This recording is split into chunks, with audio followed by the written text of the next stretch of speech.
Това е моя бърз, лесен, може би мързелив начин за печене на каквото и да е, месо или въобще каквото имате да печете.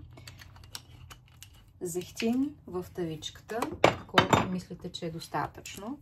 Сол равномерно.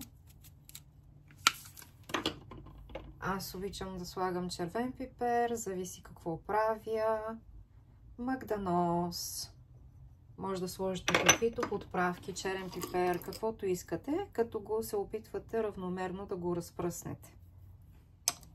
След което, в случая ще правя пилешки бутчета. Взимам пилешкото бутче и го натривам добре в мазнината. Предварително съм ги измила.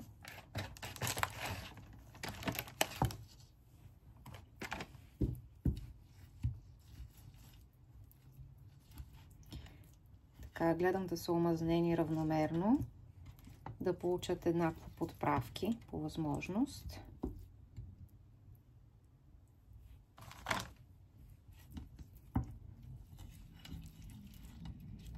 Нищо друго не добавям, само това. Вие, ако решите в последствие, може да добавите картофи или нещо друго. Добре омазнени. Не им трябва нито вода, нищо. И ето, влизат във фурната на 200 градуса за 30-40 минути, зависи колко ви е силна фурната. Следите ги, колко добре изпечени искате. И това е бързо, лесно и мързеливо. Нищо повече не правите.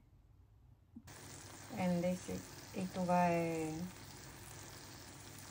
резултата. Ако искате, може да ги имате и по-припечени.